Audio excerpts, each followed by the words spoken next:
What's going on, everybody? I'm Alex Castadell. I want to give a quick tip to new brokers. So, if you're an agent starting under a brokerage, it's not going to apply the same. But for new brokers, when you start your brokerage, you have a new broker authority. What's going to happen is when you post loads, let's say on Truckstop or DAT, new established carriers aren't going to really want to work with you. So it will be a challenge getting carriers to call you. And this happens on the reverse side if you're a new carrier coming in to the market with a new carrier authority. Established brokers don't want to move loads with you until you have at least 1 to 2 years experience under that authority, which I will share on another video more about that. But this one, I'm going to focus on techniques. I guess when I say techniques, ideas on how you can creatively make creative offers basically to work with established carriers. Because, like I said in the beginning, a new broker authority, established carriers, they're not going to want to book a load with you because new brokerages come in and out of this market. And what happens is these new brokers, they're still they don't have a lot of experience. They don't have a lot of cash flow.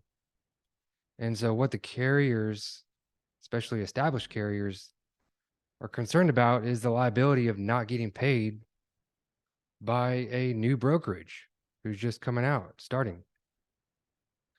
I was a carrier at one point, and before I became a broker, and I had a couple brokerages not pay me, or it took a very long time after making many calls.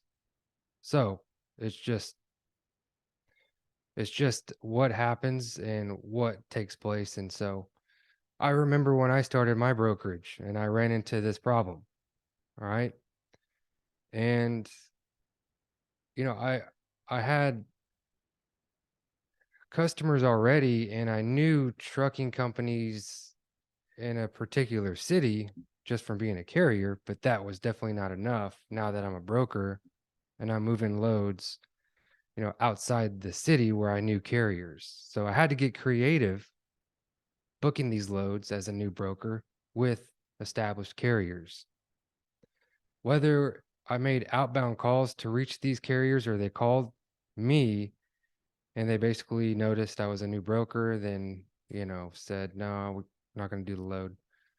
Um, I'm just going to give you again some tips that I used and how I did that, how I got creative and booked loads with carriers being a new broker.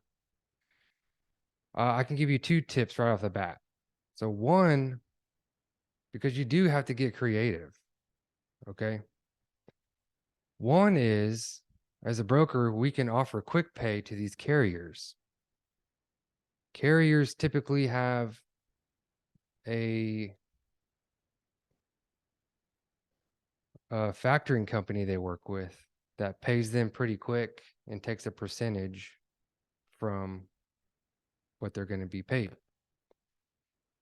Me as a new broker, I offered that quick pay for free. Basically, instead of waiting 30 days to be paid by me or for me to pay their factoring company, if they booked a load with me as a new broker, helping me out, I incentivize them to do so by offering them free quick pay.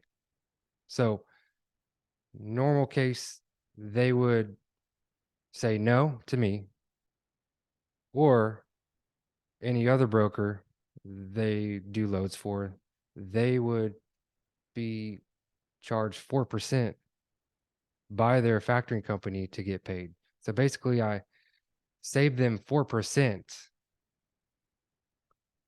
than they normally would. I hope you're following me, as an incentive to book that load with me. And I paid them like a couple days later, 2, 3 days later. Where normally, if they did that, it cost them 4% deduction from whatever they're going to get paid. So that's tip number one.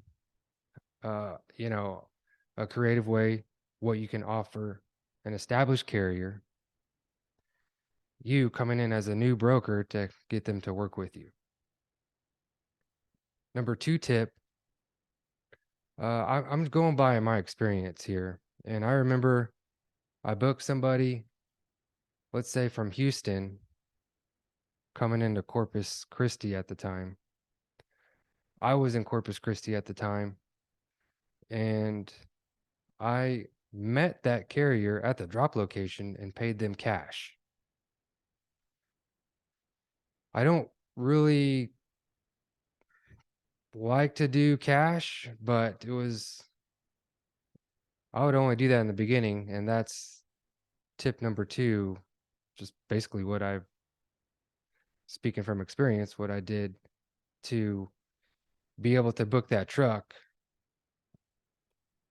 one step better than quick pay. I showed up at the drop location with cash and I paid them. I gave them a receipt, had them sign, making sure, there's some recourse that he did get paid. Not that I would pay him and then he would go off and I wouldn't have any proof of that. So once I paid him cash, we built a relationship. So any loads that came out of Houston, we kind of had that trust. And I probably did it again, maybe 2 or 3 times until there is trust built. And as you go and as your new broker authority ages, you start becoming more established. You don't have to do this type of thing. So now this is outside of you, the broker, getting a factoring company to work with you.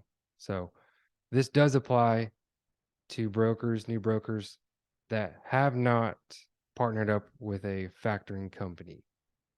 Eventually I did that, partnered with a factoring company. That does give me more credibility and cash flow as a new broker. I'll do a video on factoring companies in another video.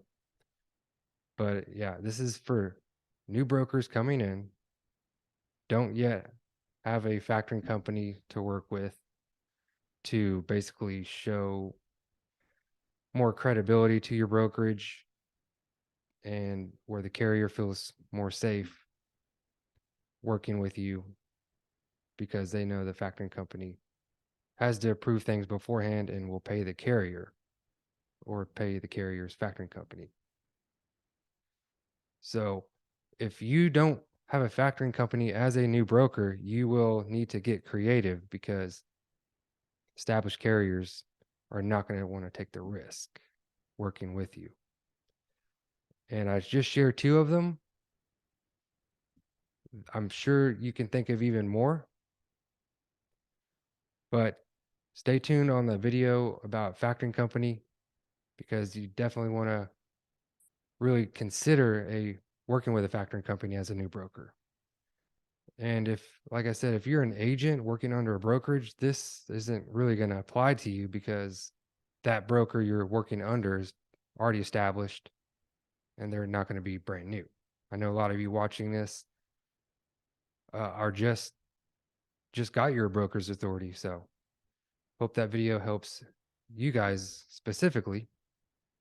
I'll see you guys in the next video. Take care. Bye.